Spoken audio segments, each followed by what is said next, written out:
Welcome to Cox Connections here on Cox 9. I'm Kim Stanley, Market Vice President for Cox Roanoke, and I'm thrilled you've joined us today. Studies have shown that by the age of 2, most children will have spent more time asleep than awake, and overall, a child will spend 40% of his or her childhood asleep. Sleep is especially important for children as it directly impacts mental and physical development. Virginia Tech is currently conducting a sleep study to help parents of toddlers learn more about sleep and health. Kirby Dieter-Deckard, professor of psychology and psychiatry at Virginia Tech and Virginia Tech Carilion School of Medicine, joins us now to talk about this. Kirby, good to have you on the show. Thanks, glad to be here. Yeah, so a lot of exciting things going on. Yes, indeed. Yeah, so tell us a little bit about the sleep study. Sure. We are conducting a study of families with toddlers in the Roanoke area to learn more about what families do to make sure that everyone's getting adequate sleep every day and every night whenever they need it. So that's the main purpose of the study, and we're collaborating with the team at Indiana University in Bloomington, Indiana on this study. Why is sleep, so important, to children, to adults? Sure. Well, everyone's probably noticed that they sleep even when they don't want to sometimes, and so our body makes sure that we get at least the minimal amounts of sleep that we need. This is the time we spend about a quarter to a third of our lives in sleep. Right. And young children, infants and toddlers especially, even more than that if they're getting adequate sleep. And this is because in early childhood especially, the body and the brain, every system in your body is developing really rapidly, and it's when we're sleeping that our body systems develop, they repair, they do restoration, they rest, and they also work hard while we're sleeping so that we can be in this state where we're not actively doing things so that the body can do all the other things it needs to do during those rest periods. Okay. Yeah. So Virginia Tech Department of Psychology, they're the ones conducting the research.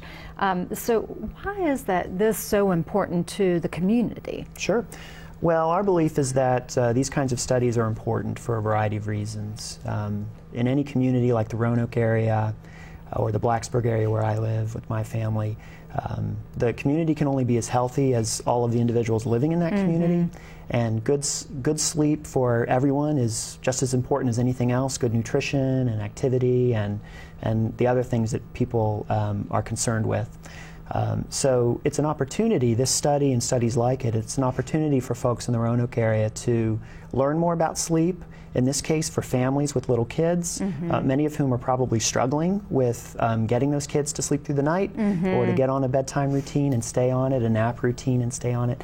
It's an opportunity for them and other members of the community to learn more about sleep, how to get adequate sleep, and how to promote good sleep in themselves and others, friends, family, and so forth. Right. So it's really important to community health that there be broad awareness of the importance of sleep. Yeah, and there's such an emphasis on proactive health care. Right. not waiting until you get sick. Prevention, these sorts of things. Yeah. And I would think this would have a direct correlation. Absolutely. Making sure that you're doing your best to get good, regular sleep is probably one of the most important prevention things that you can do for yourself and your kids. Right. So you're doing the studies on children, but you're also studying adults, is that right? Yes. The parents. Yeah, I mean, it's surprising. There's a huge clinical research literature on sleep and sleep deprivation and its impact on fatigue and poor concentration and everything from obesity to diabetes to even, cancer and how poor sleep can affect all these different types of health outcomes in adults, and a lot of research on little kids too, but very little of it has looked within families. And so we have a lot of ideas about what families do to get kids to get on regular sleep routines and what parents do and other caregivers and guardians do in order to get good sleep themselves, especially if they have an infant or a toddler who's not a very good sleeper. Some parents are nodding their heads right now. That's really what we're about. We're trying to understand as best we can what's happening within families with little kids, because we actually know surprisingly little about what works best. Right, that is interesting.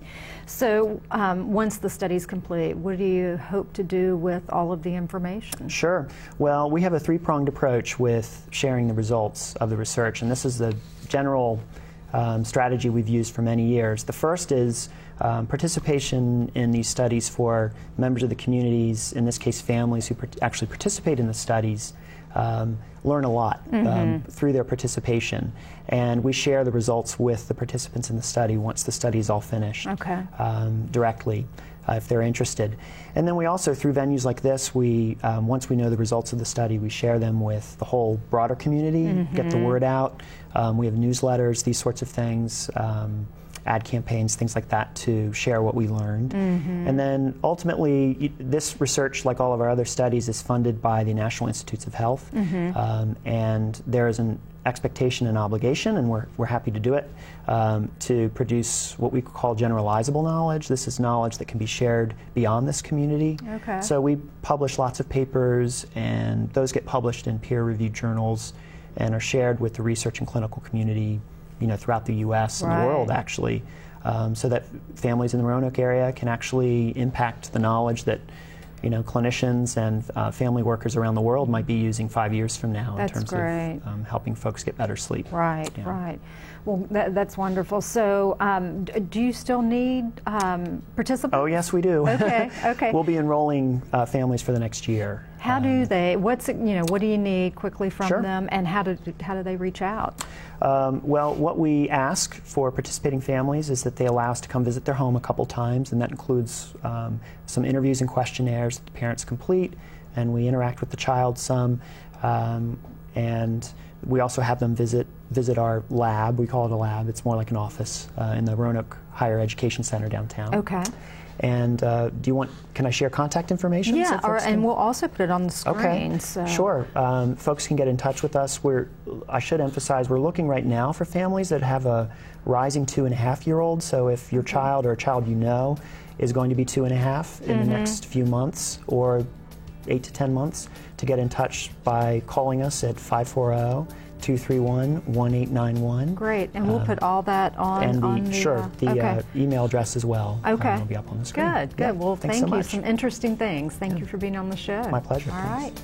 After the break, a local museum is expecting a great lineup of exhibitions this summer. Stay with us. We'll be right back with more on Cox Connections.